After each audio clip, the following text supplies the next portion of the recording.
的手下，现在开始，一个是梅斯，一个是波尔，另外一个是中国的王浩吧。对，他们年龄段非常像，年龄段非常像。对，只是一个年龄段比他们还年轻一点，梅斯放高球也是他的一个战术之一，他在这个刚刚不太得毛糙了一点，其实这个球好像完全占上风。对。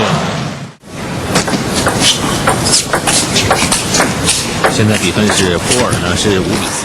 这个前2年就结婚了，他有一个非常漂亮的菲律宾太太。你刚才介绍孔令辉的，但是还好的主流还是好的，大多数运动员还是非常公正的。但是这2位非常突出的，非常突出的。12强赛当中打了个第5。最高级，所以这个弧线和这个速度，还有这个旋转都有不同之处。另外，中国选手用的是中国制造的，像这个狂飙啦，这个729啦，旋转性很强。欧洲的用的，所以呢，这个开始发射一个逆方，然后抢攻，好球。接发球，我不搓，我不让你控制你进攻，这个也是欧洲人大胆使用。我觉得拿下来，就掌握了他的规律。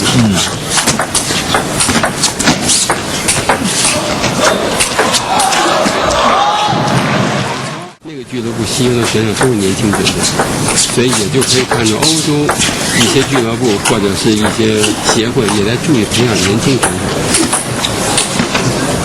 那么欧洲啊，过去的瑞典，大家知道实力非常强，提高。对，在上次的这个欧洲锦标赛，丹麦拿到了欧锦赛的冠军。对，就是3月底，这个3月底4月初，他们丹麦队就是男子团体冠军。现在他们2个对拉的都是侧旋攻。这个科尔发了一个击球，然后2人形成对拉。大家看。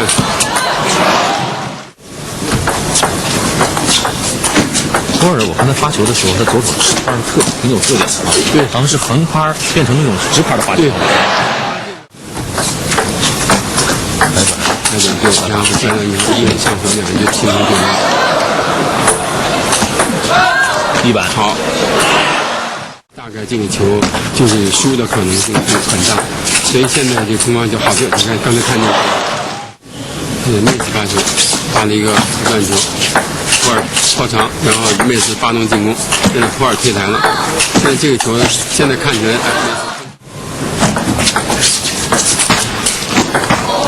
抢他之后就放个短球，就是说每人发2次球，有2次发球权就交换发球。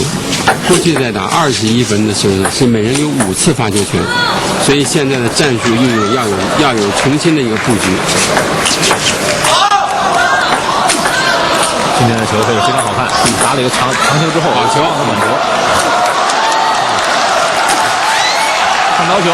现在这个妹斯要重演世乒赛的这种那个招数，又是放高球，调度，而且他在放高球的时候还有落点控制。大家看，他还有落点控制。难在大的锦标赛上能够冒出头，这个非常困难。对，尤其接球，如果谁先出台的话。妹子发逆向球，普尔看出来是上旋向攻，那么对各国都是非常有利的。对，那么刚才王指导给我们介绍了一下这个我们中国走出去当教练这样一件事儿。那么现在我也有必要向观众朋友们介绍一下，今天为我们做评论顾问的王大勇先生呢，这是原来中国著名的乒乓球教练，目前呢是国家队的主教。那么体育不论哪种体育项目，它的生命力啊，都在于这个观众的培养。对，是这样。如果没有观众的话呢，这个谈不上那个。你注意没有，普尔他准备接发球的姿势，你看他把球拍都举起来，好球，好的，再说打一把，现在再打。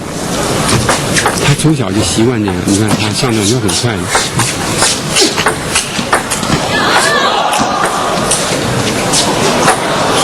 1板，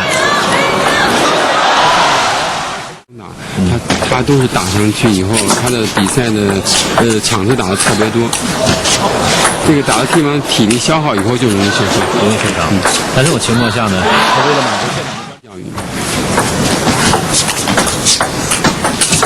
好球，这个球很耐。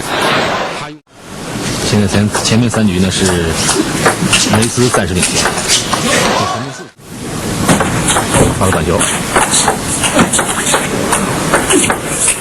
好球。现在他们两个就是都有长短结合，当然比退台的时候，他都采用巧妙的，我让你移动。好的，这个指导的好。小高球，梅斯把球拍下来，反败为胜，有几个球打得非常漂亮。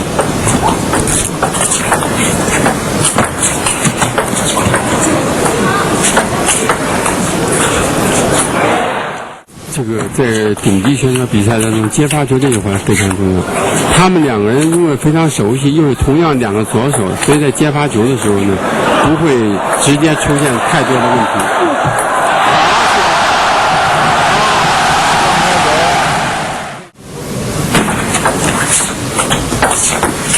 高的，普尔再放出去放失误了。好的，他发了一个直线球。